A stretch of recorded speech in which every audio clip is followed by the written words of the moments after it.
la Générale des Assurances, nous vous proposons la protection santé groupe PSG, l'assurance santé au coût bien étudié pour tout regroupement de personnes légalement constituées, entreprises, associations, syndicats, ordres, etc., composé d'au moins 10 employés. Profitez de l'assurance santé complètement modulable nationale ou internationale avec une couverture de vos frais de santé au choix à 50, 60, 70, 80, 90 et même à 100%. Hospitalisation, soins dentaires, soins optiques et encore plus. Pour tout type d'assurance, appelez-nous au 25 31 77 75 ou rendez-vous dans une de nos agences. Au groupe GA, on vous croit, on vous suit.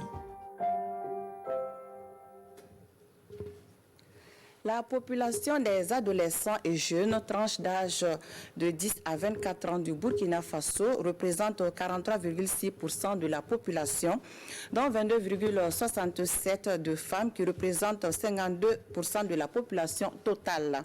Cette tranche d'âge suscite un intérêt particulier pour beaucoup de partenaires au développement, comme le ministère de la Santé, le ministère de l'Éducation nationale, de l'alphabétisation et de promotion des langues, l'UNICEF, les ONG comme Action contre la faim, Plan international, WaterAid, CRS, etc. L'arrivée des menstrues chez la jeune fille est une période de peur et d'angoisse. En effet, les menstrues sont un sujet tabou dans certaines communautés du Burkina Faso. Le manque de connaissances et d'informations sur les menstrues et leur gestion peut avoir un impact considérable sur l'épanouissement de la jeune fille et aussi affecter son rendement scolaire. Le Burkina Faso, avec l'appui technique et financier de l'UNICEF, a mené une étude sur la gestion des menstrues en milieu scolaire. Le rapport de l'étude a fourni des preuves pour lesquelles les filles ont besoin d'une attention particulière en ce qui concerne la gestion de leurs menstrues. L'environnement scolaire n'offre pas toujours les commodités nécessaires, adéquates pour permettre de gérer convenablement les menstrues. Ces difficultés sont inhérentes au caractère tabou des règles dans nos sociétés, d'où la nécessité urgente de promouvoir des changements de comportement adaptés aux besoins spécifiques des jeunes filles. La menstruation est un processus au cours duquel l'utérus évacue du sang et des tissus par le vagin. C'est un processus naturel et sain chez les filles et les femmes en âge de procréer.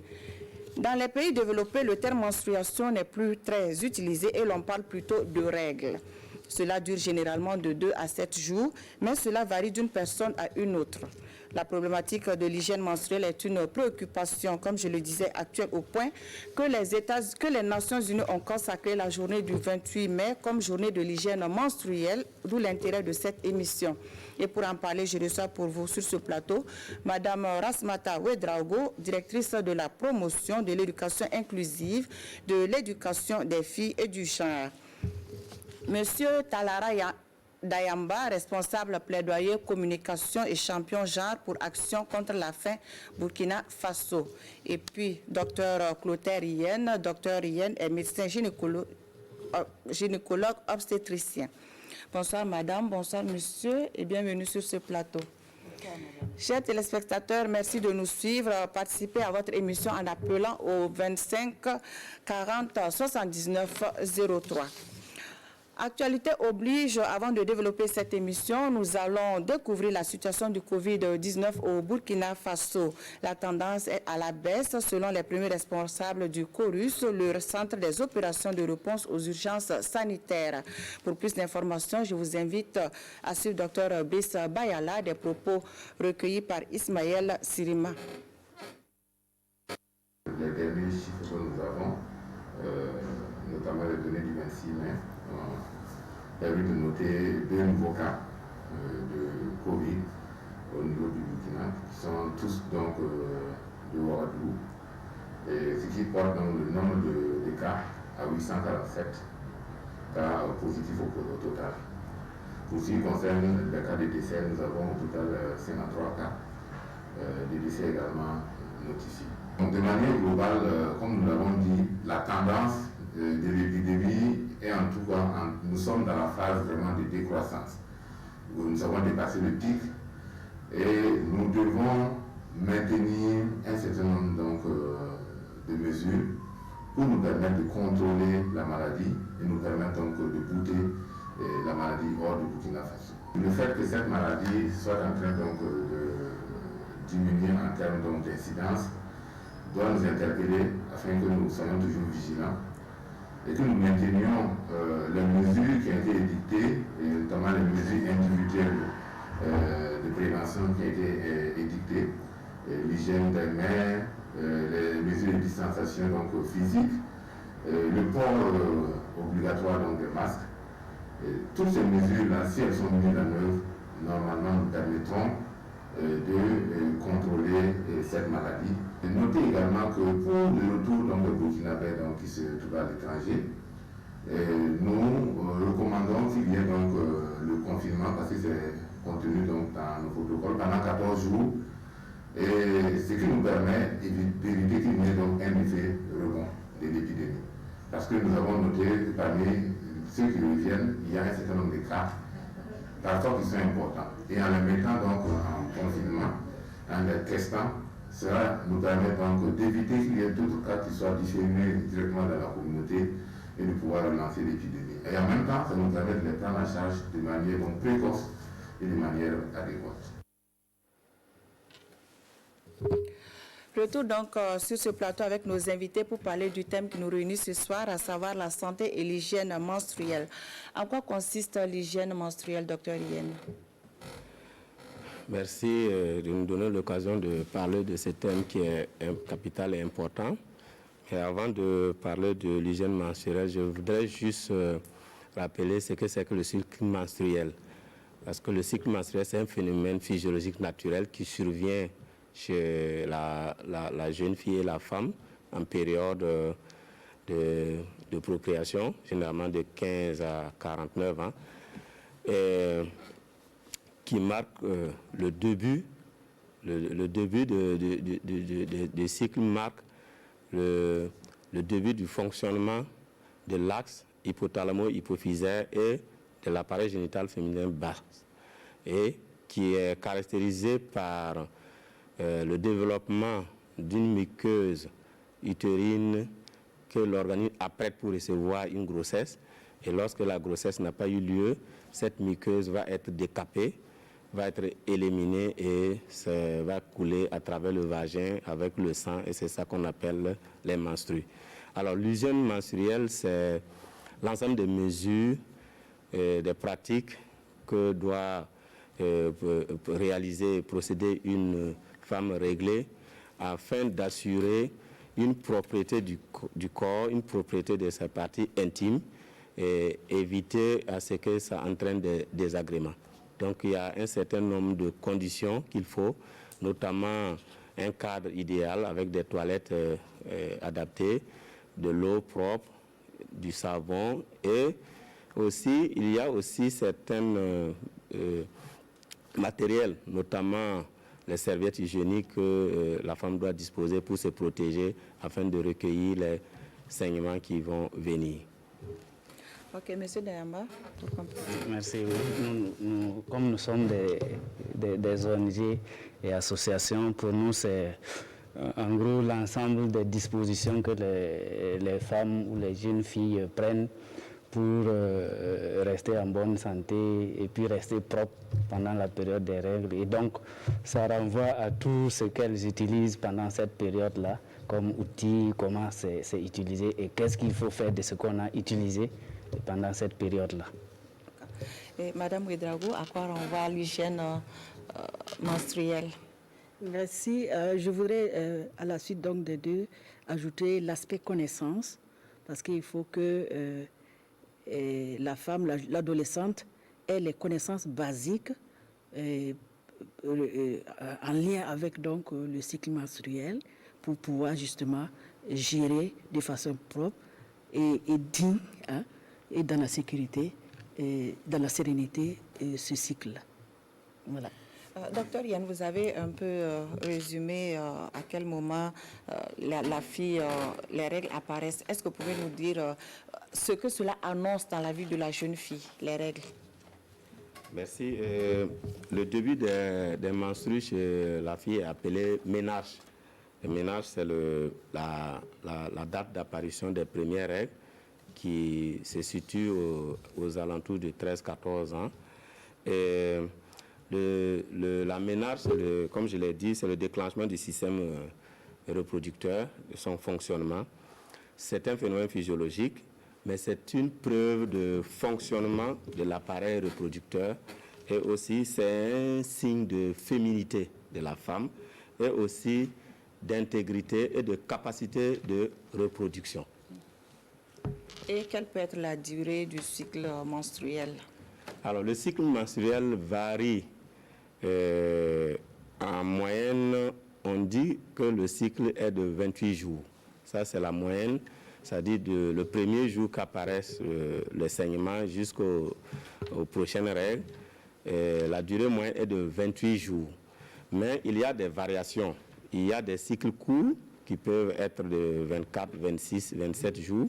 Il y a aussi des cycles longs qui peuvent dépasser les 28 jours, peuvent être de 30, 32, voire 35 jours.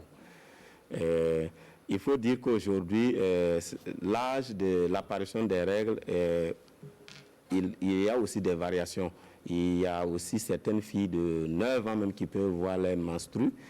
Et puis, les règles, dès que les règles s'arrêtent, on appelle la ménopause. Et la ménopause, en moyenne, se situe aux alentours de 45 ans. On a aussi des extrêmes jusqu'à 50 ans et plus, et des ménopauses précoces à 40 ans. Voilà un peu les différents cycles que l'on peut observer chez la femme. Madame Ouedraogo, quel est l'état des lieux de l'hygiène menstruelle en milieu scolaire au Burkina Faso? Okay, merci.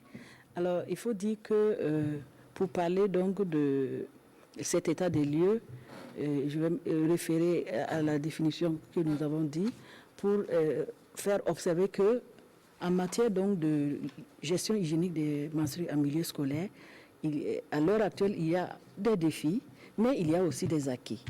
Et parmi les défis, tout à l'heure, nous avons parlé donc de pouvoir collecter de façon digne et propre le sang menstruel. Donc, cela suppose qu'il faut des infrastructures qu'on appelle communément WASH en milieu scolaire, donc eau, assainissement, hygiène. Alors, donc, c'est d'abord ces défis en termes d'environnement, en termes de latrines, en termes d'eau potable. Et donc, nous voyons qu'en milieu scolaire, il y a quand même des écoles encore qui manquent, donc soit d'eau potable ou bien soit de latrines. Et même lorsque ces latrines existent, il y a quelquefois des défis liés donc à la propriété, à l'entretien de ces latrines. Donc, quelques chiffres pour dire que, par exemple, en termes d'écoles qui manquent d'eau au niveau public, par exemple, au primaire, on note à peu près 38% qui manquent d'eau et puis 19% qui manquent de latrines. Ça, c'est au primaire. Au post-primaire secondaire, nous sommes autour de 49%. Donc, ça, c'est un défi. Par ailleurs, vous avez parlé tantôt de l'étude qui ont été menées, les études qui ont été menées. Donc, ces études ont révélé effectivement des défis liés à la personne elle-même. Donc, par exemple, les douleurs qu'elles vivent, mais aussi les conséquences de ces douleurs ou encore de l'environnement qui n'est pas propice sur la fréquentation scolaire.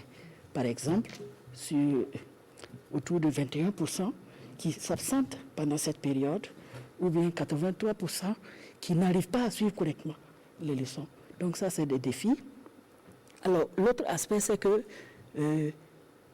comme nous avons commencé à travailler, il y a quand même des acquis que nous avons pu obtenir. C'est par exemple le développement d'outils de communication, la formation des enseignants, ce que nous avons pu faire. Et avec les partenaires, il y a un certain nombre de projets qui ont été menés dans plusieurs établissements et plusieurs écoles depuis 3-4 ans. Voilà. Monsieur Dayama, quel est le rapport entre menstruation et droit de la personne?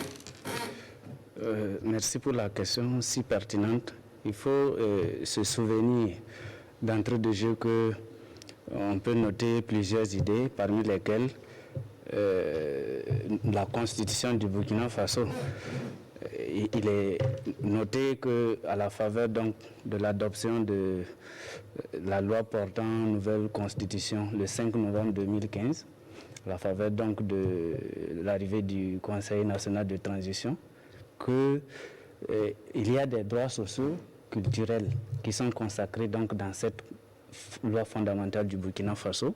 Parmi ces droits sociaux et culturels, vous avez bien sûr l'éducation, mais vous avez aussi l'accès à l'eau potable et à l'assainissement et à l'hygiène. Et plus loin, vous verrez qu'on parle de la santé et même de la maternité et de la protection de l'enfance, pour ne citer que ces droits sociaux culturels. Donc, partant de là, et tenant compte bien sûr que l'hygiène menstruelle a besoin d'un certain nombre d'éléments qui sont acquis, comme l'eau, ainsi de suite, le lien est vite établi. Et pour nous, par exemple, qui sommes soit des organismes internationaux, ONG ou associations, et vous verrez qu'il y a parfois des documents guides. Et quand je prends le cas, par exemple, d'Action contre la faim, nous disposons de ce qu'on appelle politique en matière de genre. Et cette politique dispose que on ne peut pas mener des interventions sur le terrain en oubliant un certain nombre de couches, notamment les hommes, les femmes bien sûr, et les garçons, les filles. Et pour aller plus loin, on parle des personnes handicapées. Donc, parler de droit et puis gestion des menstrues, c'est bien sûr parler de tous ces droits socio-culturels et bien d'autres documents guides. Processus physiologique chez toute femme normale, les menstrues surprennent et bouleversent les adolescentes. Dès la première apparition, cela provoque la panique et la peur chez beaucoup de jeunes filles. Mais après les conseils, les adolescentes arrivent à se faire à l'idée que c'est une situation qu'elles vont vivre chaque mois jusqu'à la ménopause. Et pour sa gestion, il y a un ensemble de mesures hygiéniques que les filles doivent observer pour être toujours propres. Mais pour les jeunes filles qui vont à l'école, il est difficile de rester propre à l'école, en partie à cause des toilettes qui ne sont pas toujours adaptées à leurs besoins. Témoignage de quelques élèves sur la gestion de leurs menstrues. C'est un sujet signé Amadou Ilboudo et Ismaël Diloma Sirima. Toutes ces filles se souviennent de la première fois qu'elles ont vu les règles. Inquiétude et stress ont envahi les unes, et pour les autres, c'était la panique ou la peur. Mais fort heureusement, avec les conseils d'une maman par-ci, d'une tante par-là, et même d'un papa parfois, le calme a été instauré. La première fois que c'est venu, ce n'était pas facile, il y avait des douleurs et le sang coulait. Je ne savais pas quoi faire, j'ai dit à ma mère et puis elle a dit que... Elle m'a expliqué ce que c'était, elle m'a donné de quoi me protéger pour éviter de me salir et pour éviter que le sang salisse les vêtements, que les gens voient et commencent à se moquer. Elle m'a tout expliqué et j'ai compris. Elle m'a montré les précautions à prendre, comment faire pour se tenir propre et en public. Elle dit que nous ne devions pas avoir honte, que parce que c'est une chose normale. Malgré ces conseils, il y a de la gêne qui persiste parfois chez certaines jeunes filles. Fatimata Bouda se souvient encore d'une histoire liée à ses menstrues qu'elle a du mal à sortir de sa tête. Il y a certains jours dont c'est venu imprévu. C'est venu... La date probable dont ça devait venir, c'est pas venu ce jour-là. Donc c'est venu imprévu à l'école et puis ça m'a taché. Et puis la personne qui m'a interpellée, c'était un garçon. Donc j'avais vraiment honte ce jour-là. Mais depuis lors, mademoiselle Bouda a cherché à comprendre tous les aspects des menstruations et à présent, rien ne saurait la gêner. En tout cas, c'est pas quelque chose qu'on doit avoir honte en disant à mes petites sœurs, car c'est un phénomène naturel qui apparaît chez une fille dès la puberté jusqu'à la ménopause, chez une femme normale plus précisément. Néanmoins, lorsque surviennent les règles, il faut adopter des dispositions particulières. Et cela semble être bien comprise par ses collégiennes. Quand une fille a ses règles, elle doit se laver au minimum 3 fois par jour, minimum, et se changer très régulièrement. Si elles ont leur menstrues, par exemple si elles viennent à l'école, de toujours avoir un pain, une tenue de rechange et une couche, et papier et serviette hygiénique pour se rechanger au cas où si elles sont tachées. En dépit de toute cette connaissance sur la gestion hygiénique des menstrues, ces élèves se retrouvent souvent face à la survenue brusque des règles pendant qu'elles sont à l'école. Dans ces cas de figure, des difficultés se posent à elles. À l'école, il n'y a pas tous les matériels à ce que nous puissions utiliser pendant la menstrue. Parce que les toilettes ne sont pas tous en fonctionnement. Il n'y a que 4 toilettes dans tout l'établissement. Et les robinets aussi, il n'y a que 3 ou 4 seulement. Il n'y a pas de lave-mains, pas de savon. Et on ne sait pas comment on va se débrouiller. Plus précisément dans notre établissement, il faudra que l'on fasse, qu'il y ait des améliorations au niveau des infirmeries, parce que nous, on n'a pas d'infirmerie. Et puis notre toilette, c'est désordonné, parce que c'est pas séparé. On n'a que 2 toilettes seulement. Les filles y entrent ainsi que les garçons. Et puis, les toilettes sont sales. Quand tu rentres là-bas, tu n'as même pas envie de te soulager. Le personnel éducatif du lycée Vénégré, par exemple, est conscient de cette lacune. À leur niveau, ils ont même été obligés de fermer des toilettes à cause de la vétusté et surtout à cause de la sécurité des élèves. Et à présent, au lycée municipal Vénégré, il ne reste plus que ces 6 toilettes pour plus de 3000 élèves. Au vu du nombre, c'est presque des toilettes mixtes parce que les filles fréquentent autant que les garçons les mêmes toilettes. Et ça cause un problème, voilà, vraiment de l'intimité des jeunes filles. Voilà, donc pour ce faire, c'est très difficile vraiment la gestion hygiénique des menstrues au lycée municipal Vénégré, en particulier et d'une manière générale peut-être dans d'autres établissements du Burkina Faso. Le ministère de l'Éducation nationale et l'UNICEF se sont engagés à trouver des solutions à cela. Et depuis 2 ans, une politique pilote a été lancée, mais cela n'a touché que 650 écoles dans tout le Burkina Faso. Madame Ouedraogo, nous venons de suivre ce reportage où les jeunes filles parlent des difficultés liées à la gestion de leurs menstrues en milieu scolaire. Qu'est-ce que cela suscite en vous? Oui. Voilà, donc c'est une triste réalité que, en plus donc de l'insuffisance de connaissances, il y a des difficultés liées à l'environnement. Et pour rappeler une anecdote, enfin, c'est pas une anecdote, c'est une histoire vraiment un peu triste quand même, parce que c'est le cas donc de cet enseignant, lorsque nous étions en train de faire justement la collecte des données dans le cadre de cette étude, et qui dit que cet élève de CM2 a refusé d'aller au tableau. Quand il l'a interrogé, il a insisté, et finalement, elle a fini par partir au tableau. Mais quand elle s'est levée, comme sa robe était tachée, toute la classe s'est mise à se moquer d'elle. Mais depuis ce jour, quand il a quitté l'école, la classe, elle n'est plus jamais revenue à l'école, cette fille-là. Lui-même, il s'est battu des pieds et des mains pour qu'elle revienne, et plus jamais elle n'est pas venue. Bon, alors donc ça pose... Donc on n'a même pas pensé à la faire changer d'établissement. Bon, en tout cas, il a essayé, il est parti jusqu'à domicile, et il a essayé de la faire revenir, mais le problème ici, c'est que s'il avait cette conscience, il comprendrait tout de suite que lorsque la fille refuse, peut-être qu'il y a ce problème-là. Il a raison. Voilà. Donc, ce jour, il en a pris conscience, et je pense que lui-même, il était arrivé jusqu'aux larmes, pour regretter parce qu'il a perdu une élève qui était brillante. Mais aussi, c'est le droit à l'éducation de cette fille qui a été brisé. Donc, pour revenir un peu sur les droits, pour dire que, en tout cas, la gestion... Est-ce qu'il y a des cas fréquents? Vous avez rencontré des cas fréquents? Ou est-ce un cas isolé? Ah non, si c'est ça, bon, une étude reste, une étude c'est dans un échantillon donné, mais sinon, si vous prenez le milieu des enseignants où plusieurs personnes ont vécu ces expériences-là, bon, même si de plus en plus, maintenant que nous avons commencé à travailler sur le sujet, et ces cas restent en tout cas moins fréquents au niveau des enseignants, mais au niveau des élèves, ça peut continuer, et parce que les moqueries entre élèves, ça existe, que ce soit entre élèves filles ou même entre élèves filles et garçons. Voilà. Je crois que je voulais revenir pour dire que ça pose effectivement le problème de droit, gestion hygiénique des menstrues et droit à l'éducation, c'est vraiment lié. C'est lié.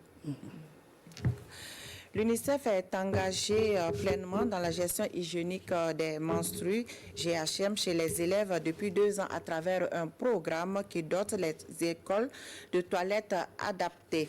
Ce programme pilote a touché 650 écoles de 4 régions du Burkina Faso.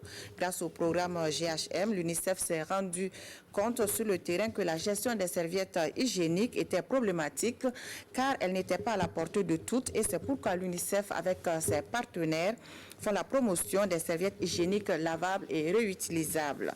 Des actions qui ont été possibles grâce aux résultats d'une étude qui a mis à nu des difficultés auxquelles font face les jeunes filles dans la gestion des menstrues en milieu scolaire. Pour plus d'informations, je vous invite à suivre la représentante résidente de l'UNICEF, des propos recueillis par Amadou Ilboudo et Ismaël Diloma Sirima. Les menstrues, c'est quelque chose qui, depuis tous les temps, ont fait l'objet de questionnements, de superstitions, de tabous, etc. etc.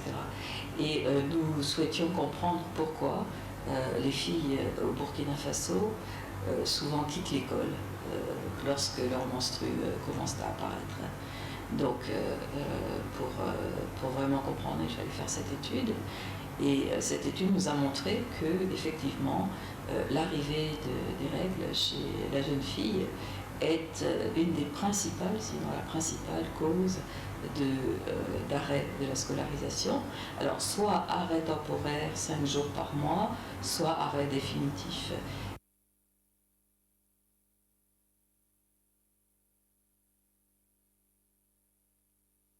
Le programme de gestion hygiénique des menstrues, c'est un programme qui, d'une part, permet aux filles d'avoir des latrines séparées de celles des garçons, et puis des latrines qui sont équipées d'un endroit où elles peuvent se laver, se changer, de façon à ce qu'elles ne restent pas toute la journée, par exemple, avec un morceau de paille sale sur elles. Et ça leur permet également, au cas où les règles arriveraient à l'école de façon impromptue, qu'elles puissent bénéficier d'un kit de protection qui est mis à la disposition des écoles.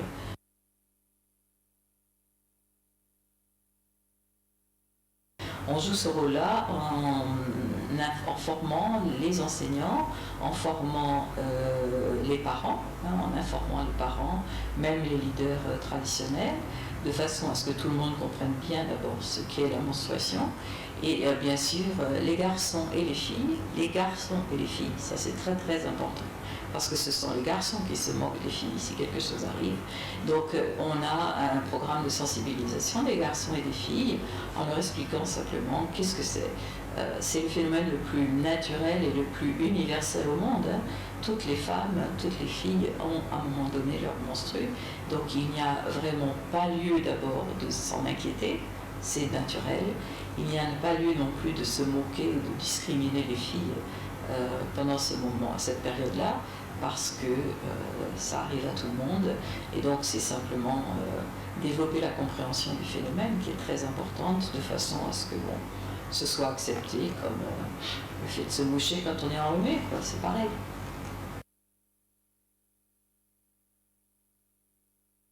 J'ai parlé du fait de la possibilité de se laver, de se changer à l'école. Cela suppose donc que les dispositifs d'eau, hygiène et assainissement sont présents dans les écoles. Pour l'instant, notre programme n'est que dans 650 écoles environ. Donc il faut passer cela à l'échelle. Il faut que ça devienne un standard chaque fois que l'on construit une école, mais aussi pour les anciennes écoles, de mettre systématiquement d'abord des latrines filles séparées de celles des garçons. C'est une première nécessité. Et ensuite, qu'il y ait de l'eau à l'école et la possibilité donc, de se changer pour ces jeunes filles.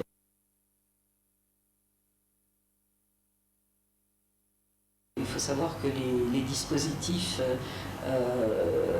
périodiques que utilisent les femmes dans l'Ouest, par exemple, sont chers pour les filles ici, pour les filles et les mamans et les femmes.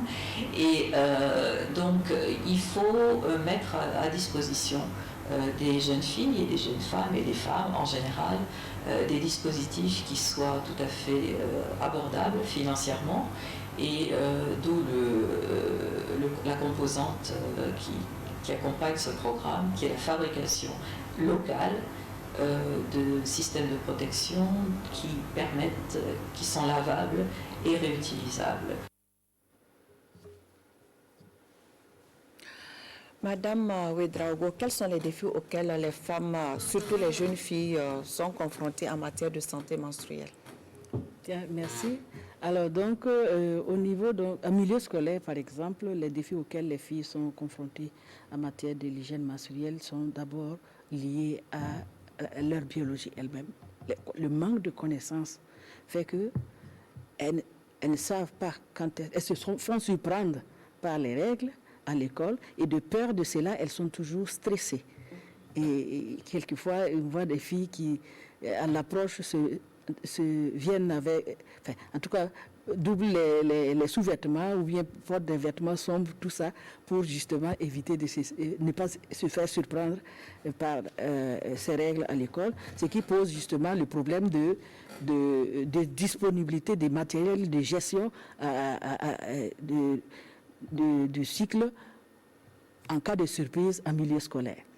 Donc, il y a aussi le fait qu'elles peuvent avoir des douleurs, et bon, le docteur Yen pourrait revenir davantage sur ces douleurs, mais c'est des défis quand même qui sont justement, comme impact de ces défis, c'est les absentéismes. Elles sont obligées de quitter pour aller, voilà. Donc, et il y a ça, et il y a aussi, tout à l'heure, comme je disais, le manque donc d'infrastructures pour justement se changer ou encore, oui, se changer, donc avec les latrines qui, soit elles sont sales, soit elles n'ont pas de porte. Et il y a l'autre défi, c'est que quelquefois, les tabous qui entourent tout ça fait qu'elles manquent vraiment d'informations, si bien qu'elles sont limitées. Elles sont limitées dans leurs actions. Elles se retrouvent seules. Qu'est-ce qui provoque ce manque d'informations? Au niveau des familles, il n'y a pas de communication. Au niveau de l'école, il y a des programmes quand même sur la gestion, en tout cas sur les menstrues. Donc, qu'est-ce qui ne va pas? Parce qu'on voit que c'est les élèves qui sont en 4e, 3e. Alors, il faut dire que jusqu'à pas très longtemps, jusqu'au moment en tout cas où on faisait cette étude, il est ressorti que la plupart du temps, elles vivent cette première expérience sans avoir eu d'information, ni à la maison, ni à l'école, parce qu'à l'école, on aborde ça bien plus tard. Bien plus tard, c'est-à-dire dans le curricula. Donc, tout ça, c'est des choses... à la maison, on ne lui en parle pas parce que c'est un sujet tabou. L'école n'a pas encore, lui a pas encore permis d'apprendre, et donc elle est stressée, elle découvre la chose. Mais donc, il dit, il n'y a pas très longtemps, c'était comme ça. Mais aujourd'hui, avec... Des réformes sont en cours. Voilà, pour ajuster cela. Et bon, je crois que ce que je pouvais ajouter pour la question des défis. Des défis, bon, je crois que je l'ai dit, c'est par rapport au manque donc de kits d'urgence à l'école pour ces filles. D'accord. Monsieur Dayama, quels sont les besoins spécifiques de la jeune fille en matière d'hygiène menstruelle? Merci. Il faut dire qu'on peut partir déjà des défis évoqués par Madame tout à l'heure pour dire qu'il est important qu'on puisse donner la bonne information aux jeunes filles. Surtout lorsque elles n'ont pas encore abordé leur première règle dénommée ménage. Voilà. Et après ça, il faut aussi travailler à permettre qu'il y ait des installations adéquates.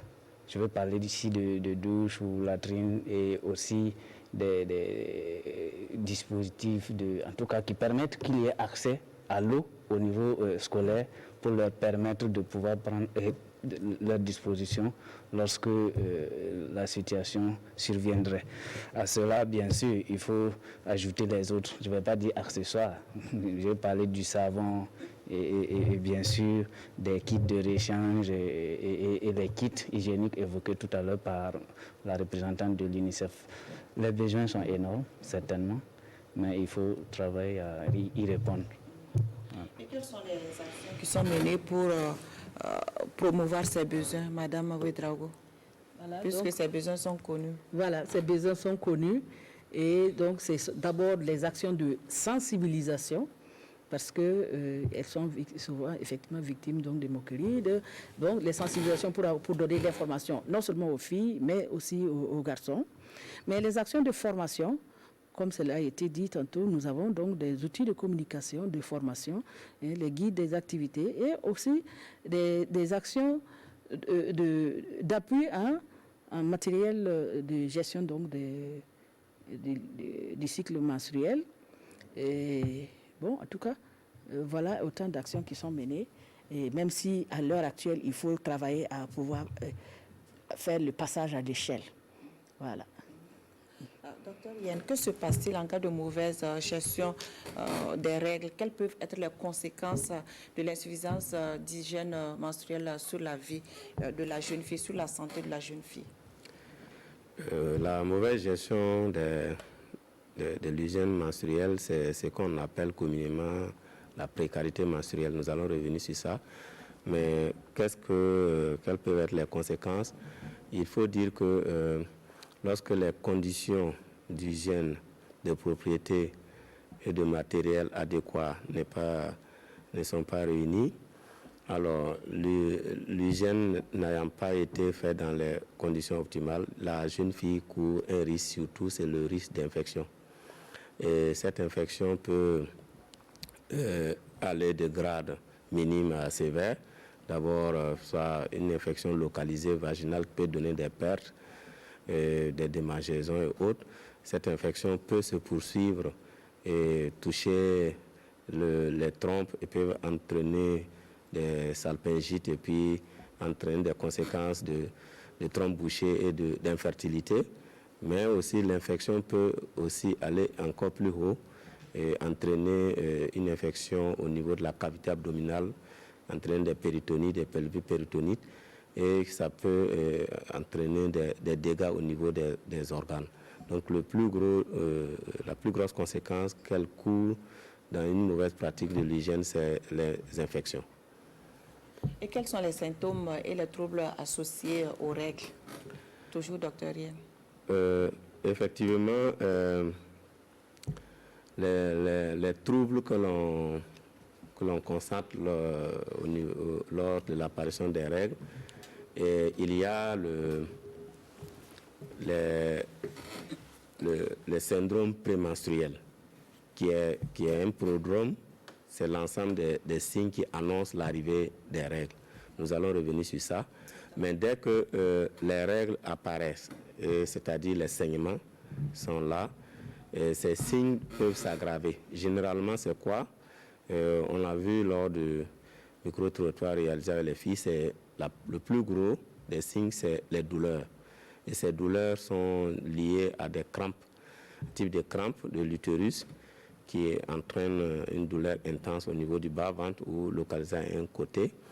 Et cette douleur-là peut engendrer d'autres signes, notamment des vertiges, des sensations de nausées, de vomissements. Et la femme peut aussi avoir des troubles de l'appétit, à type soit manque d'appétit. Aussi, elle peut se sentir très fatiguée avec une lourdeur. Mais il y a aussi certaines douleurs au niveau des seins, surtout les bouts des seins, peuvent faire mal et ça peut aussi entraîner des démangeaisons au niveau des bouts des seins. Donc ces signes peuvent être ressentis lors de la menstruation. Donc revenons donc sur le syndrome prémenstruel et quand est-ce que cela se produit? Alors le syndrome prémenstruel, effectivement, c'est les signes annonciateurs de la survenue des saignements des règles. et c'est dû à un état de congestion. Congestion, ça veut dire une accumulation d'eau, parce que pour que les règles puissent apparaître, il faut une chute des hormones. Et la chute de ces hormones, effectivement, entraîne une accumulation d'eau au niveau de l'organisme. Donc ça donne, comme je l'ai dit, la tension des seins, qui sont bien tendus, douloureux. Ça peut donner aussi des œdèmes et ça peut donner une prise de poids. Mais il y a aussi les autres signes neurovégétatifs, comme je l'ai dit, qui peuvent être ressentis juste avant l'arrivée des règles, qui sont bien sûr les sensations bizarres d'humeur. Vous voyez, là, elle n'est pas de bonne humeur. Puis aussi, elle peut avoir aussi des vertiges, des maux de tête, où elle sent une fièvre, mais en réalité, c'est une température qui est basse, mais elle sent qu'elle a le corps fébrile. Donc ce sont ces signes-là qu'on appelle les signes prémenstruels, que la jeune fille va sentir juste avant l'arrivée des règles. Mais il y a certaines filles qui ne sentent pas ces signes-là. Ce n'est pas tout le monde. Monsieur Dayamba, toujours par rapport à la mauvaise gestion de l'hygiène menstruelle, est-ce que les populations sont conscientes de ces conséquences, surtout en milieu scolaire? Je vais parler comme un éducateur. Elles sont conscientes, mais peuvent mieux faire. Parce que quand vous avez évoqué tout à l'heure l'étude réalisée en 2014 avec l'appui de UNICEF, vous avez dû noter qu'il est ressorti que la jeune fille a besoin d'une attention particulière et qu'il y a aussi que l'environnement scolaire n'est pas toujours propice pour permettre donc de mieux gérer le sujet. Du coup, c'est ce qui, du reste, je vais dire, justifie les projets qui sont mis en œuvre actuellement pour la promotion de la gestion de l'hygiène menstruelle, notamment en milieu scolaire, mais aussi, ce qu'il faut noter, c'est le niveau communautaire, parce que quand on a mené tout de suite ce que nous avons suivi comme élément de reportage, c'est en milieu urbain. Si déjà en milieu urbain c'est difficile de cette façon, que dirons-nous donc du milieu très très reculé, chez les IAC, genre à Sénégal, je ne sais pas, ou à Goursi, où c'est très compliqué. Voilà, donc c'est pour cela qu'à travers ce projet, il y a plein d'actions qui ciblent non seulement la jeune fille qui est bénéficiaire, mais aussi, je vais dire, tout ce qui gravite autour. Il y a les enseignantes, enseignants, il y a les associations des mères éducatrices et bien sûr d'autres acteurs qui peuvent aider à faire en sorte que le sujet soit au centre des débats et puisse connaître une évolution à la faveur de la jeune fille. Voilà. Madame Ouedraogo, quels sont les mythes et les tabous les plus fréquents autour des règles? Quel impact ont-ils sur la place de la femme? Merci. Vous permettez que je revienne un peu sur la réplique à votre parent à plaisanterie. Allez-y. En tout cas, la conscience de la population.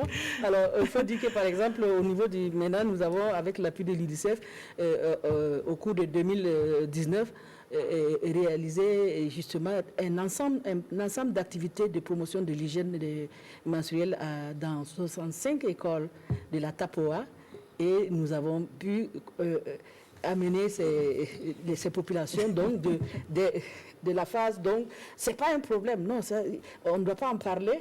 Aujourd'hui, ce sont ces mêmes populations qui achètent des balais, des morceaux de bouilloire et même qui sont mobilisés pour aller aider leurs enfants à nettoyer les latrines. Oui, nous avons toutes ces images-là. Donc maintenant, elles sont sensibilisés, les gens de la Tapoa. Renforcer, parce qu'il y a beaucoup de déplacés de Wabia à la Tapoa. Et même que nous leur avons appris comment fabriquer donc, ces serviettes hygiéniques réutilisables. Et ils sont prêts, les associations des parents d'élèves, les ANOE sont aujourd'hui sensibilisés pour appuyer. Alors, donc, pour les deux régions. Pour revenir donc sur les mythes et en tout cas les tabous, il y en a vraiment, parce que c'est ça en partie justement qui fait que quand on dit une femme ou une fille qui est en période, il y a telle activité qu'elle ne doit pas faire, il y a tel lieu qu'elle ne doit pas... Des exemples? Oui. Donc, quelle activité par exemple? Bon, aller au puits pour aller puiser l'eau. Je crois que ce sont les gens de l'Est là-bas qui disent ça. Il ne faut pas boire de l'eau en ce moment. Il ne faut pas sécher les serviettes au soleil. Bon, si on ne met pas ça au soleil. Bonjour donc les infections. Alors, donc, autant de mythes. Et même qu'il y a des lieux où on dit non, il ne faut pas fréquenter, il ne faut pas prier. Il y a certains aliments qu'il ne faut pas manger. Alors, donc, tout ça. Il faut même pas qu'il ne faut pas laisser que un garçon ou un homme voit le sang menstruel. Autant de mythes qui font que justement on n'en parle pas toujours et elles n'ont pas toujours l'information à la première expérience. Docteur Yann, qu'est-ce que la précarité menstruelle? Effectivement, j'avais commencé à parler de la précarité menstruelle.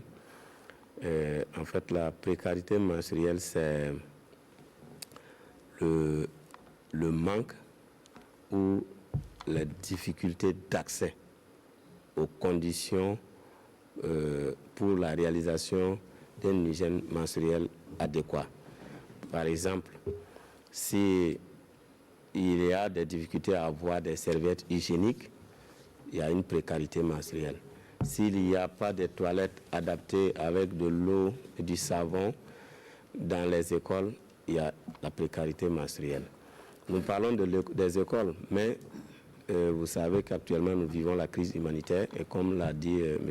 Dayamba, dans ces milieux-là, des déplacés, ils sont parfois regroupés dans des écoles, dans des tentes, sans toilettes.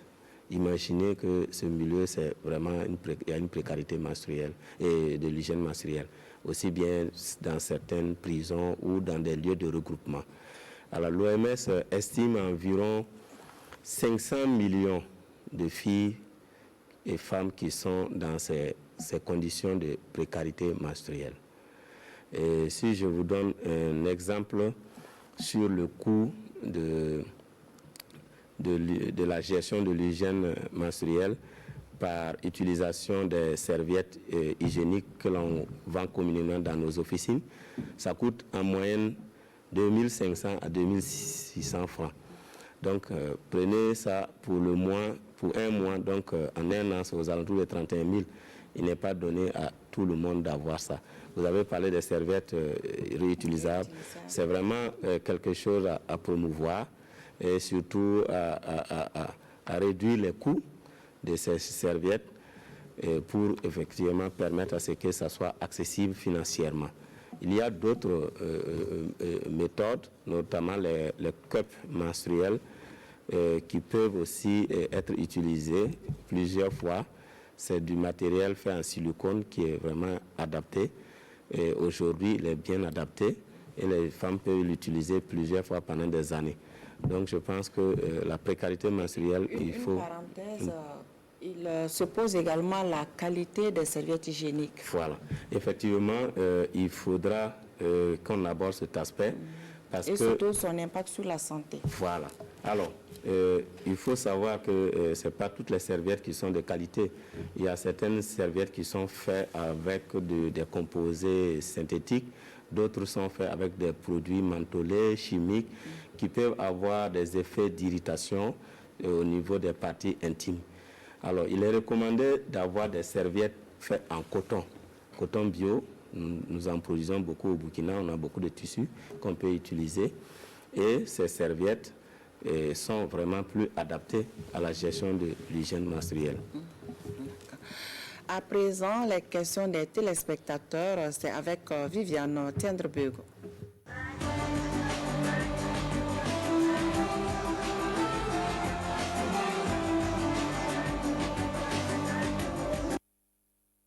Alors, beaucoup de téléspectatrices qui sont à l'écoute et qui suivent l'émission. Madame Alphonsine Bazemou nous a appelé de Koudougou. Elle veut savoir pourquoi le choix du 28 mai comme journée mondiale de l'hygiène menstruelle, de la lutte pour l'hygiène menstruelle? Est-ce qu'il y a une histoire comme dans le cas du 8 mars par exemple? Madame Lalogo Nezerbo Aïcha est à Boromo. Sa première préoccupation, c'est est-ce qu'il y a un lien entre les menstrues et le rendement scolaire des filles? La deuxième question, c'est quels sont les obstacles à la promotion de l'hygiène menstruelle au Burkina Faso, sur tous les plans, que ce soit à l'école ou dans les services? Madame Sana Kadidja suit l'émission à Ouagadougou. Elle est inquiète. Comment se retrouver dans la multiplicité des serviettes et des tampons hygiéniques qu'on propose aux femmes? D'abord, quelle protection privilégiée? Faut-il plutôt utiliser les serviettes? Faut-il utiliser les tampons? Est-ce que cela se fait en fonction de l'âge? Et l'autre question, elle a entendu qu'il y a des risques de maladies liés à l'utilisation des tampons. Est-ce vrai? Si oui, comment protéger les femmes? Est-ce qu'il n'est pas mieux qu'on retourne aux bonnes vieilles méthodes de nos grands-mères qui utilisaient plus des chiffons? Madame Noël Amandine, toujours sur la même lancée, elle a appelé de Zignaré. Elle dit qu'elle a suivi une émission où on dit que l'utilisation prolongée pendant des années des serviettes hygiéniques exposait les femmes à certains cancers féminins. Est-ce que cela est vrai? Si oui, qu'est-ce que vous entendez mener comme lutte pour que les femmes soient plus protégées? Madame Solange Nimi est à Dédougou. Sa question, c'est comment bien prendre soin de soi-même quand on est une fille ou une femme pendant cette période, parce qu'il y en a qui disent que quand vous approchez d'eux, elles sentent mauvais et tout pendant ces périodes-là. Madame Salamata Ouedraogo est à Ouagadougou. Elle aimerait savoir quelle attitude adopter quand on a une fille dans son entourage qui voit ses règles 2 fois dans le mois et qui s'évanouit à chaque fois tellement c'est douloureux. Qu'est-ce que l'entourage est impuissant? Ils ont consulté des médecins, mais jusque-là, ça ne va toujours pas. Qu'est-ce qu'il faut faire? Est-ce qu'il faut laisser faire la nature? Parce que certains ont dit qu'il faut laisser faire parce que ça va passer. Ou quelle est l'attitude réellement à adopter? Madame Bassolé Patricia suit l'émission à Ouagadougou. Elle a plusieurs questions. Quelle est la cause des règles douloureuses? À quel moment du cycle est-ce qu'il faut consulter pour cela quand on souffre de règles douloureuses? Est-ce qu'on peut aller au premier? Est-ce qu'il y a un jour particulier où aller pour que le médecin puisse vous consulter? Son autre question, c'est est-ce qu'on peut en guérir définitivement? Enfin, elle dit qu'elle a entendu qu'il y a des risques de choc toxique en utilisant les protections industrielles. Est-ce que cela est vrai? Madame Alice Ouedraogo à Ouagadougou s'intéresse également au choc toxique. Quand est-ce qu'on parle de choc toxique? Comment reconnaître les premiers signes de ce choc toxique-là? Est-ce qu'au Burkina Faso, on est exposé à ces chocs toxiques? Et surtout, qu'est-ce qu'il faut faire? Où est-ce qu'il faut aller? Est-ce qu'il faut aller dans le CSPS à côté ou bien il faut courir aux urgences? Monsieur Nyambre Bourema nous a appelé de Ouargaï. Il a 3 questions. Quelles sont les raisons qui expliquent qu'une fille de 9 ans voit ses règles? Son autre question, c'est quels sont les signes qui annoncent la venue des règles et comment faire pour que les écoles bénéficient de latrines adéquates pour la gestion hygiénique des menstrues? Mademoiselle Mariam Tapsoba est à Karpala, elle a 13 ans. Elle s'adresse au docteur Yen. Que faut-il faire en cas de règles douloureuses? Plusieurs de nos téléspectatrices aussi ont appelé. Elles souhaitent un renforcement de l'éducation sexuelle dans les écoles. Cela pour permettre aux enfants, filles comme garçons, de se connaître et d'éviter ainsi de se moquer des filles quand elles arrivent à cette période-là. Mademoiselle Woba est à Sissin. Elle se demande si l'utilisation des gels intimes n'a pas une incidence sur le cycle menstruel. Est-ce qu'il n'y a pas de risque pour la santé sexuelle et l'hygiène des utilisatrices? C'est tout pour la première partie des questions des téléspectateurs d'aujourd'hui.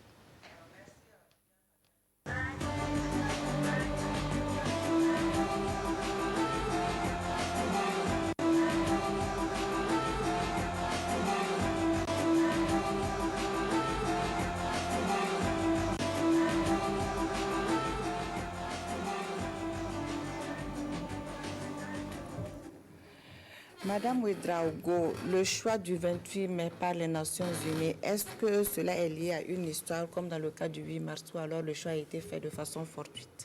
Ok, merci. D'abord, bon, c'est pas fortuit, mais l'histoire est que c'est né d'abord, donc la question même de réfléchir sur l'hygiène menstruelle est née justement de la réflexion sur genre, eau à l'école, genre, eau, éducation. Et on s'est rendu compte que justement, les besoins en eau pour la fille à l'école ne sont pas les mêmes que ceux du garçon. Et ça a débouché sur donc, la gestion hygiénique des menstrues. Et donc, ce n'est pas fortuit. 28, comme le docteur l'a dit tout à l'heure, le cycle c'est 28 jours en moyenne et le sang coule pendant 5 jours en moyenne, alors donc ça fait le 5e mois, 28 jours. Donc c'est ainsi que les Nations Unies donc, ont consacré ce jour-là. Voilà. Vous voulez compléter? Ah, d'accord. Mais je reste avec vous, avec la question de Madame Lalogo.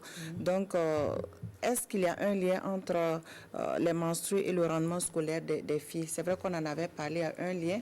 Donc, peut-être vous pouvez revenir là-dessus et puis les obstacles à la promotion de l'hygiène menstruelle de façon générale au Burkina Faso. D'accord. Je vais dire que lorsque on va partir sur un exemple. Une jeune fille qui est à l'école et qui observe ses règles pour la première fois, qui n'a jamais eu une information par rapport à ça, quelle peut être son attitude en classe? C'est sûr qu'elle sera perdue. Et pendant que le professeur ou l'enseignant est en train de dispenser son cours, elle n'est plus là. Bon, ça c'est d'abord concernant elle-même son attitude. Ça peut aller plus difficilement pour elle lorsque elle est assise avec un garçon en classe et qui se permet de se moquer d'elle. Puis après, elle devient la risée de tout le monde. Vous voyez que lorsque tu ne suis pas un cours, quand on fait une interrogation ou un devoir, ce n'est pas très évident que cet élève-là puisse s'en sortir. Ça, c'est juste un exemple. Et donc, pour continuer sur la question des obstacles, ça nous ramène à cette question de tabou. Lorsqu'on ne parle pas d'un sujet à quelqu'un, quelle attitude cette personne pourrait observer lorsque elle serait face donc, au problème? Donc, ça veut dire que le fait de ne pas parler du sujet constitue un obstacle en lui-même. Maintenant, même si une jeune fille est très informée sur la question, elle est à l'école, il n'y a pas de toilette, ou il n'y a pas de toilette adéquate, ou qu'elle n'a pas les outils nécessaires, par exemple les kits de rechange ou autres, comment elle va faire lorsqu'elle sera face au problème? Voici donc différents obstacles qui ne favorisent pas du tout la promotion de l'hygiène menstruelle qu'on peut évoquer. Docteur Rien, la multiplicité des serviettes, qu'est-ce qu'il faut privilégier, les tampons ou les serviettes? Il faut dire que les tampons vaginaux aujourd'hui ne sont plus conseillés à être utilisés. Aujourd'hui, on conseille aux femmes d'éviter d'introduire des corps étrangers au niveau du vagin. Alors que le tampon, on sait très bien que c'est juste un coton, c'est quelque chose pour absorber. Et pourquoi? Parce que ces tampons, quand ils sont à l'intérieur du vagin et avec les saignements, ces tampons sont humidifiés. Donc ça devient un milieu de bouillon de culture et ça peut être un nid de départ des infections. Alors que les serviettes sont des protections externes qui sont au niveau de la vulve, à partie externe, et chargées de récupérer les saignements à la sortie du vagin. Ce sont ces serviettes qui sont conseillées. Maintenant, la multiplicité, il faut faire attention. Comme je le disais, la qualité des serviettes. Alors, si vous utilisez des serviettes qui sont enduites de produits odorants pour éviter vos odeurs, des produits mentholés ou autres, alors ces produits ne vont pas pénétrer dans votre organisme. Et ces produits peuvent avoir effectivement des effets sur vous. Donc, il faut utiliser des serviettes neutres, coton, on ne fait pas de publicité, pour ne pas citer des noms ici, mais il faut prendre des serviettes qui sont recommandées, validées et acceptées. les serviettes jetables et réutilisables faites avec les tissus en coton de chez nous sont vraiment très très bien pratiques. Voilà. Donc, la suite de la question, les deux même se recoupent, Madame Noël Amandine et Madame Sana. Est-ce que l'utilisation prolongée des serviettes hygiéniques exposerait-il les femmes à certains cancers féminins? Est-ce qu'il n'y a pas de risque? Effectivement, il n'y a aucune étude qui a montré ça, mais ce que je peux dire, c'est que si vous utilisez des serviettes qui ont des produits chimiques et autres, peut-être les contacts prolongés peut entraîner quelque chose. Mais sachez que, par exemple, quand on parle du cancer du col, de l'utérus, il n'y a aucun lien parce qu'on connaît bien la cause, c'est une infection, c'est un virus, l'HPV, qui donne ça. Alors, donc, utiliser des serviettes externes d'une manière prolongée n'expose pas. Et puis, il faut ajouter, les règles durent en moyenne combien de jours? 5 jours, nous avons dit ici. Donc, dans le mois, c'est 5 jours, 3 jours, vous portez des serviettes. Il n'y a vraiment pas une chronicité de ça et il n'y a vraiment pas d'effet. Donc. Ok, Madame Ouedraogo a sa fille qui voit ses règles 2 fois dans le mois et elle s'évanouit à chaque fois tellement elle a mal à cause des douleurs. C'est vrai que la question des règles douloureuses est revenue à plusieurs reprises. Expliquez-nous. Voilà, et voir 2 fois les règles dans le mois, c'est pas normal. Comme au début de l'émission, effectivement, j'ai dit que le cycle menstruel de la femme, c'est 28 jours. Donc, vous voyez que dans le mois, vous ne pouvez pas voir 2 fois. Alors, donc, si des règles apparaissent 2 fois dans le mois, il y a probablement un problème. Et comme elle-même elle a dit, il faut vraiment consulter et il faut voir le spécialiste. Il faut voir un gynécologue. Il y a un certain nombre d'examens qu'il fera, pas l'échographie seulement, mais des bilans hormonaux pour détecter pourquoi cette perturbation. Et dès que la cause est connue, le traitement va remédier. Maintenant, les douleurs, effectivement, peuvent être très intenses et ça peut entraîner, effectivement, les évanouissements. C'est des crampes qui sont intenses. Et cette douleur, la cause de ces douleurs, c'est quoi? C'est dû à quoi? Effectivement, il faut savoir que près de 50% des jeunes filles ont des règles douloureuses. C'est un phénomène physiologique. Comme je vous ai dit, lors des signes prémenstruels, c'est des crampes. Alors, ces crampes musculaires et ces contractions de l'utérus peuvent avoir des degrés divers chez les filles. Il y a certaines personnes où ces contractions vont être minimes, elles vont sentir moins la douleur ou ne même pas sentir. Mais il y a d'autres où les crampes, les contractions vont être plus intenses et la douleur va être intense aussi. Alors donc, généralement, ces douleurs-là peuvent se situer à 3 niveaux. Soit juste avant les règles, et dès que les règles commencent, les douleurs s'arrêtent, ou bien au début des règles ou à la fin des règles. Selon que ça apparaît au début, au milieu, à la fin, le traitement doit s'adapter et permettre de régler ça. Est-ce qu'il arrive que la douleur soit ressentie à toutes ces étapes, avant, pendant et après? Oui, il arrive aussi que la jeune fille ait les douleurs tout le long. Mais à quel moment du cycle la personne doit aller consulter afin que le médecin puisse vraiment la prendre parfaitement en charge? À quel stade? Alors, ce qu'il y a pour consulter, vous n'avez pas besoin à moins que le médecin veuille voir autre chose. Sinon, pour les règles douloureuses, vous n'avez pas besoin d'aller au début ou à la fin. Dès que vous dites à un médecin ou à un gynécologue que vous avez des règles douloureuses, automatiquement, il le sait. Mais il faut que les filles sachent que le traitement qu'on donne pour les règles douloureuses doit être anticipatif. Ça veut dire que vous ne devez pas laisser commencer les règles et puis commencer le traitement. C'est un traitement, c'est à base des anti-inflammatoires, des antalgiques qu'on donne, des antispasmodiques. Et la jeune fille doit maîtriser son cycle et savoir à quelle période probablement elle va voir ses règles. Et 2 jours avant, elle commence le traitement. Dès que vous commencez le traitement, les règles commencent, au moins 2 à 3 jours des règles, vous prenez le premier et vous arrêtez. Si vous faites ça d'une manière répétitive pendant 5-6 mois, vous allez voir que les douleurs même ont diminué. Voilà. Mais est-ce qu'on peut en guérir? Non, en fait, guérir, oui. Je vous ai dit qu'il y a 50% environ des jeunes filles qui ont des règles douloureuses. Mais après la première grossesse, près de 80% des règles douloureuses disparaissent. Voilà. Et les 20% qui restent, peut-être à la 2e grossesse, ça disparaît. Donc c'est rare qu'une multigeste une femme qui a accouché 2-3 fois ait des règles douloureuses. Maintenant, si vous avez les règles douloureuses primitives, c'est-à-dire au tout début des premières règles, vous avez ça. Ça, c'est des règles douloureuses essentielles. Mais une femme qui n'avait pas de règles douloureuses et après les règles deviennent douloureuses, il y a une cause organique. Il faut consulter pour qu'on puisse savoir c'est quoi et traiter. Généralement, ça peut être des fibromes. D'accord. La question du choc toxique qui revient, Madame Bassolé et Madame Ouedraogo. Donc, demande quand est-ce qu'on parle de choc toxique. Effectivement, comment le choc... reconnaître les premiers signes? Bon, reconnaître les premiers signes, c'est difficile pour eux de pouvoir reconnaître parce que quand on dit un choc, c'est quelque chose qui survient brutalement. Mais le choc, il faut savoir que si vous utilisez des serviettes ou des tampons qui contiennent des produits chimiques, l'imprégnation de ces produits peut vous donner un choc. D'accord?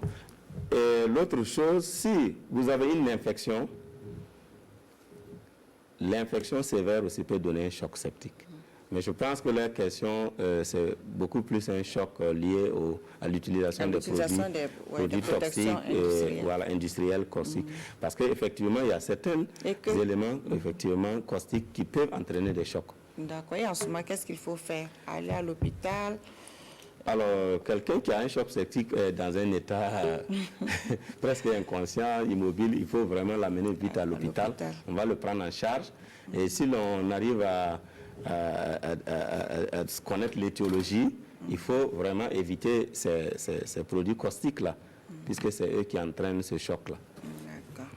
Bon, il y a M. Niambré qui pose 3 questions. Les raisons qui expliquent qu'une jeune fille de 9 ans voit ses règles et quels sont les signes qui annoncent la survenue des règles. C'est vrai qu'on en avait parlé.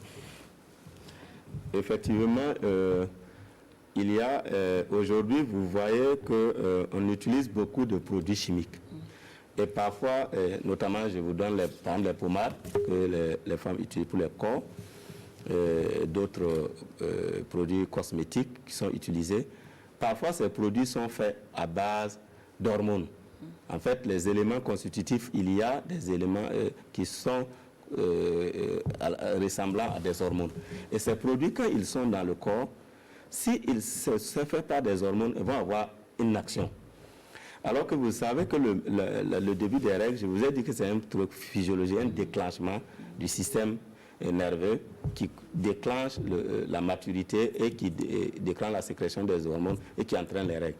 Alors, si vous mettez des hormones dans le corps d'une fille, ces hormones vont avoir un effet sur les ovaires, vont avoir un effet sur l'utérus et va entraîner un développement et entraîner les règles. Et parfois, dès qu'on identifie la cause et qu'on arrête, les règles aussi s'arrêtent parce que ce n'est pas le phénomène physiologique qui a commencé, mais c'est un truc toxique qui a commencé. Maintenant, on peut avoir des jeunes filles qui ont une maturité, c'est génétique, qui ont une maturité précoce. Voilà, et elle peut avoir les règles à 9 ans, à 10 ans. Par contre, d'autres, ça va tarder jusqu'à 18 ans, 20 ans. Ça inquiète les gens.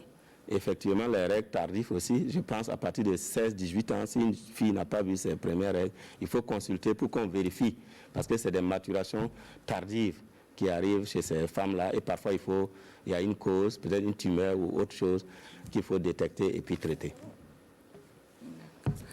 Comment faire pour que les écoles bénéficient de latrines adéquates pour la gestion hygiénique des menstrues? Monsieur Dayama. Oui, je crois que cette question, oui, on va rappeler, voilà, tout à fait, on va rappeler qu'il y a plein d'acteurs sur le terrain, des ONG et associations. Et je peux parler du cas de Action contre la faim que je maîtrise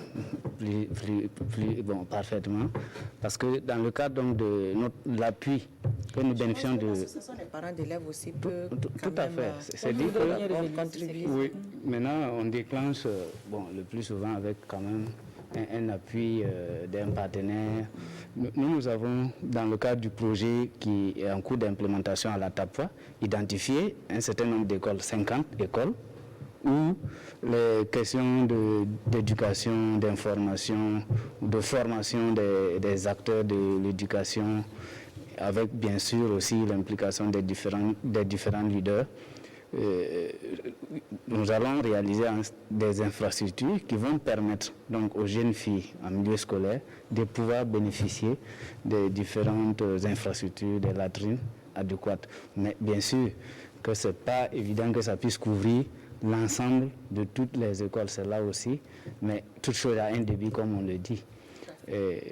Avec bien sûr l'implication de la communauté, si la mayonnaise prend comme on le dit, peut-être que d'ici là, la contribution peut-être financière ou en termes d'apport d'agrégat et autres peut permettre de réaliser ces aspects-là. Donc, Madame Ouédraogo, il y a plusieurs téléspectatrices qui ont souhaité le renforcement de l'éducation sexuelle à l'école. Est-ce que c'est dans vos projets? Merci.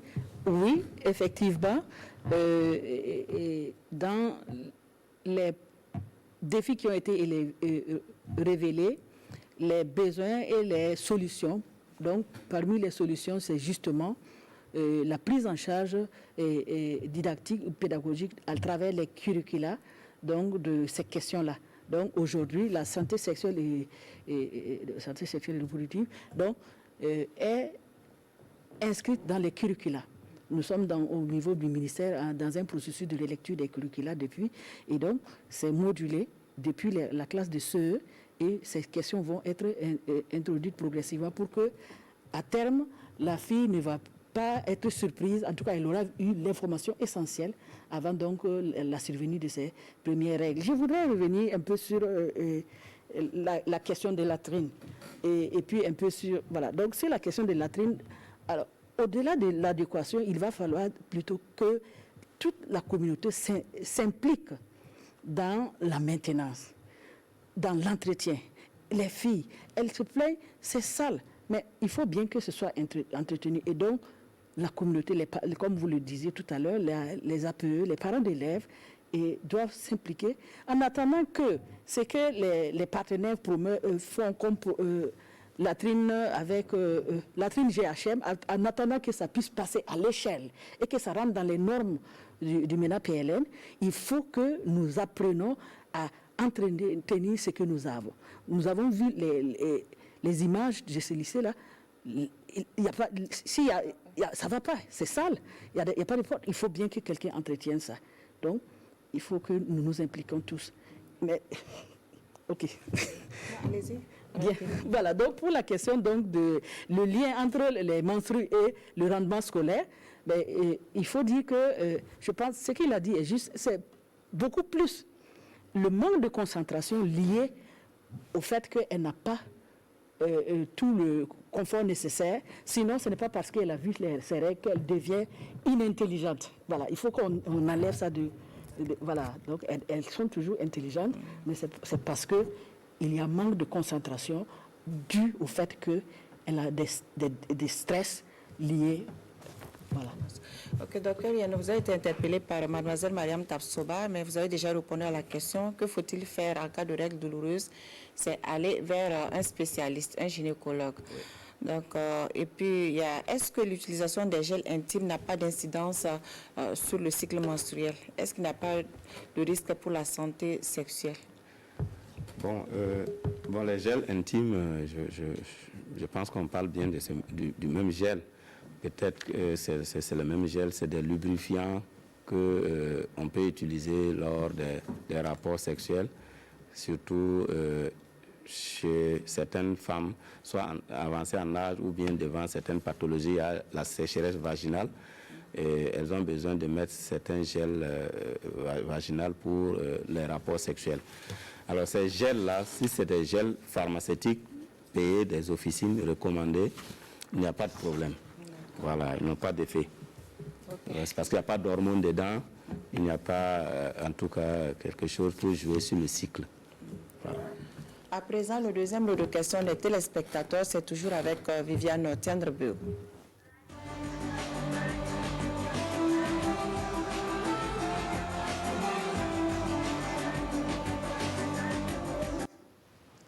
Alors, Madame Asita Tarnardaya Tenkodogo, elle a entendu qu'il ne faut jamais dormir avec un tampon hygiénique.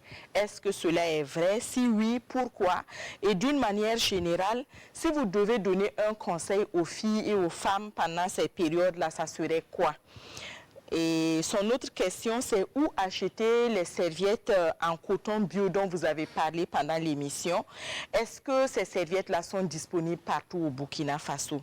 Mademoiselle Adeline Sama est à Bobo-Dioulasso. Elle a constaté que le thème de cette année pour la journée mondiale de l'hygiène menstruelle est « Il est temps d'agir ».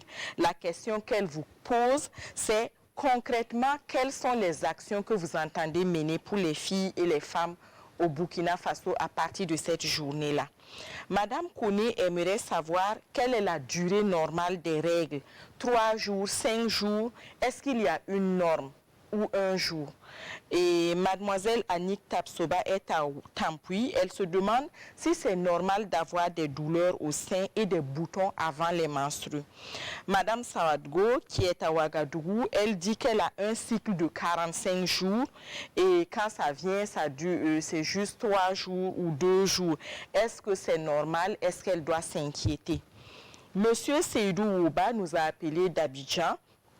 Il se demande si la santé menstruelle n'est pas liée à l'alimentation des filles d'aujourd'hui et des enfants qui fait que ces enfants-là grandissent plus vite. Monsieur Nyambre Bourema nous revient de Ouargaï. Il a entendu pendant cette émission que la ménopause intervient à partir de 45 ans et que ça peut aller jusqu'à 50. Sa question, c'est pourquoi certaines sont ménopausées à 45 ans et d'autres à 50 ans. Comment on explique cela?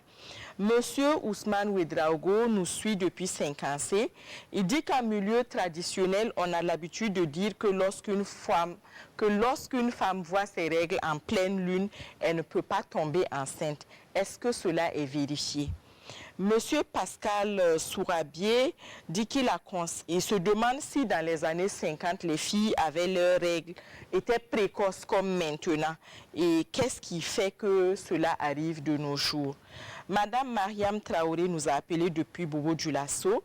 Sa question, c'est quelles sont les raisons qui peuvent faire qu'une femme voit ses règles disparaître 3 à 6 mois, ensuite ça revient sans qu'il y ait quelque chose. Est-ce qu'il faut consulter? Madame Balkissa Ouedraogo nous a appelé de Wayugia. Elle a plusieurs questions. Qu'est-ce qui explique l'abondance des règles chez une femme et pas chez une autre? Est-ce que les serviettes vendues, c'est une question qui est déjà posée. Est-ce que les serviettes vendues sur le marché, ces serviettes-là sont dangereuses pour la santé des femmes? C'est tout pour les questions téléspectateurs d'aujourd'hui.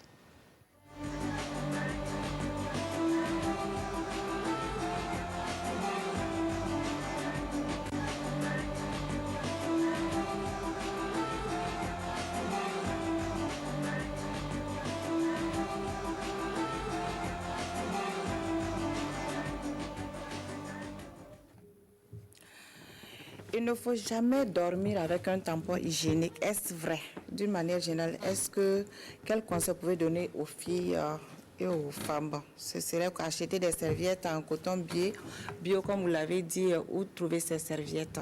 C'est des questions posées par Madame Tanata. Docteur. Ok. J'ai dit que les tampons vaginaux sont aujourd'hui déconseillés. Donc, il ne faut même pas qu'elles utilisent ça. C'est vrai que les femmes pensent que c'est pratique. Quand elles mettent, elles sont à l'aise parce qu'il n'y a pas de gouttes qui sortent. Mais ce n'est pas du tout conseillé, ce n'est pas hygiénique. Donc il faut qu'elles arrêtent ça. Maintenant, où trouver les serviettes? Dans certaines boutiques alimentation, dans certaines pharmacies, vraiment, il y a les serviettes hygiéniques de qualité reconnue, bien avec une autorisation de mise sur le marché. Parce qu'il est difficile de citer des noms, c'est faire de la publicité et ce n'est pas ça l'objet de cette émission. C'est ça. D'accord. La journée, il est temps d'agir.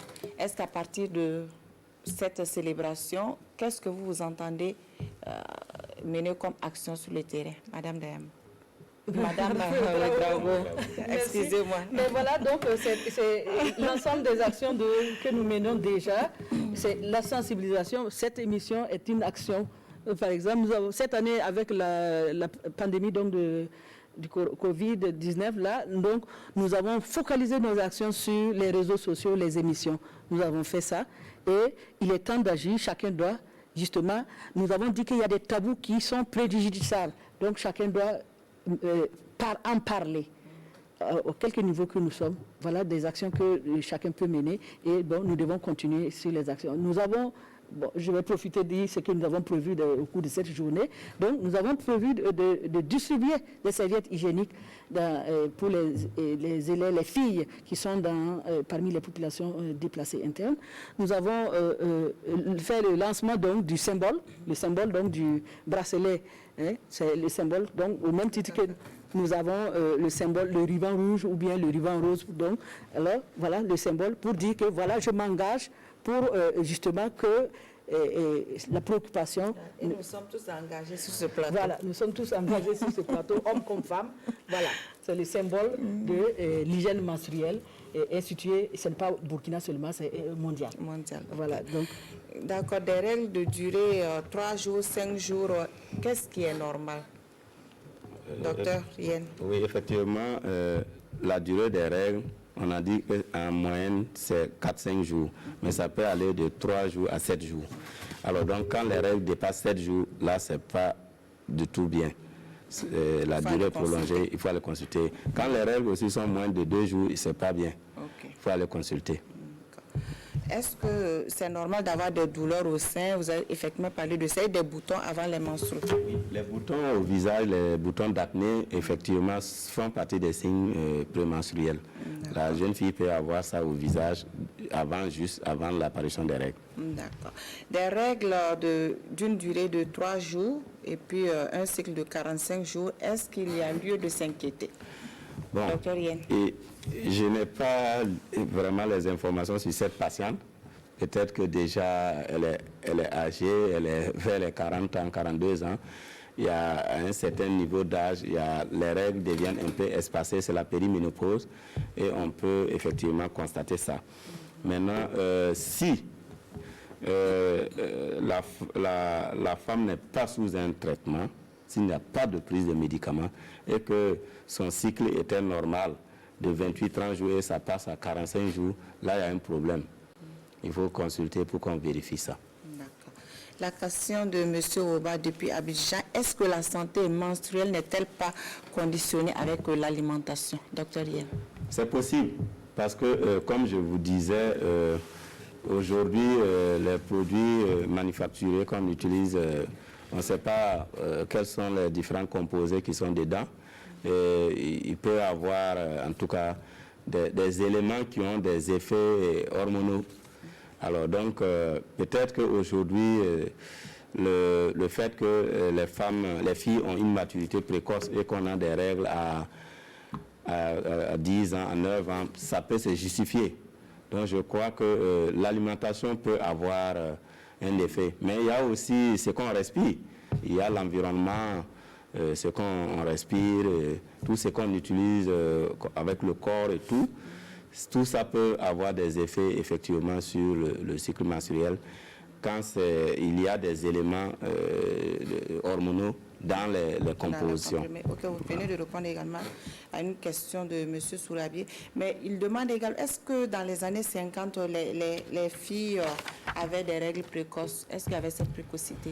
Bon, quand on fait un peu de recul, avant, les filles avaient leur maturité aux alentours de 14, 15, 16 ans, effectivement. Mais aujourd'hui, on voit que l'âge de la maturité des filles est un peu plus bas.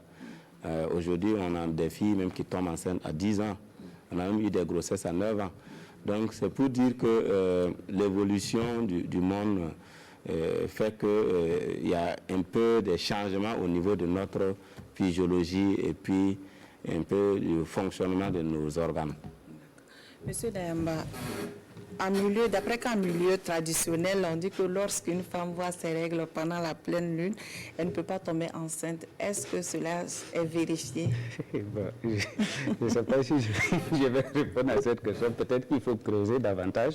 C'est pour ça que dans le cadre de la mise en œuvre de ces projets-là, toutes les connaissances doivent être mises à contribution pour éclairer les uns et les autres.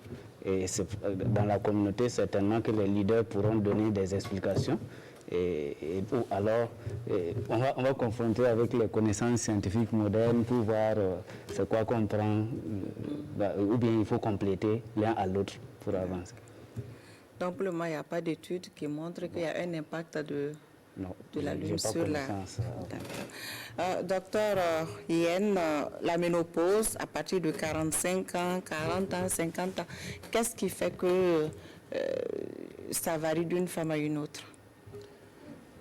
Alors, là, il faut dire que... Expliquez-nous cela. Voilà. C'est une question de M. Yambri. Voilà. Donc, je pense que c'est naturellement, c'est chaque femme qui naît avec, en tout cas, un certain nombre de charges des follicules dans les ovaires. Et vous savez que dès que les cycles commencent, ça s'élimine. Et lorsque ces follicules sont épuisés, la femme rentre en ménopause. Alors, donc, il y a certaines familles où la durée de persistance de ces follicules peuvent aller jusqu'à 50 ans, voire plus. Et par contre, il y a d'autres personnes où la durée est moindre. Mais il faut savoir qu'il y a certaines maladies ou certaines situations qui peuvent entraîner une ménopause précoce. Je donne un exemple. Si vous avez subi une radiothérapie sans qu'on prenne des mesures au niveau des ventres, ça peut casser les ovaires. Si vous avez subi une chirurgie ou une infection et qu'on a enlevé les ovaires, vous allez avoir la ménopause à 20, à 25, à 30 ans. Donc il y a des causes aussi. Ok, et des règles qui disparaissent pendant près de 3 mois, 6 mois avant de revenir? S'il n'y a pas de prise de médicaments, et si la femme n'est pas en période de périménopause, c'est qu'il y a un problème. En périménopause, la femme peut aller jusqu'à 6 mois. Quand je parle de périménopause, c'est à partir de 40 ans en allant déjà. Donc les règles peuvent couper 2, 3, 6 mois et revenir. Mais quand une femme fait 1 an complet sans voir les règles, c'est que la ménopause s'est installée. D'accord. Donc nous sommes presque à la fin de cette émission. Madame Ouedraogo, pour conclure. Merci. Alors donc c'est pour dire que la question de l'hygiène menstruelle est une question de droit à l'éducation notamment, et plusieurs acteurs sont concernés et les partenaires appuient donc l'État, et nous demandons donc justement à ce que cet appui continue pour que ces actions puissent passer à l'échelle. Et nous profitons donc de dire merci aux premières autorités donc du ministère et du ministère de la Santé également, parce que nous avons été appuyés par justement lors de ce lancement. Donc c'est le plaidoyer pour que les actions continuent. Merci. Merci, c'est donc la fin de cette émission. Merci, chers invités. Merci de nous avoir suivis, chers téléspectateurs. Bonsoir et à très bientôt pour un autre numéro de Santé Mag. Prenez bien soin de vous et à bientôt. À la Générale des Assurances, nous vous proposons la protection santé groupe PSG, l'assurance santé au coût bien étudié pour tout regroupement de personnes légalement constituées, entreprises, associations, syndicats, ordres, etc., composé d'au moins 10 employés. Profitez de l'assurance santé complètement modulable nationale ou internationale avec une couverture de vos frais de santé au choix à 50, 60, 70, 80, 90 et même à 100%. Hospitalisation, soins dentaires, soins optiques et encore plus. Pour tout type d'assurance, appelez-nous au 25 31 77 75 ou rendez-vous dans une de nos agences. Au groupe GA, on vous croit, on vous suit.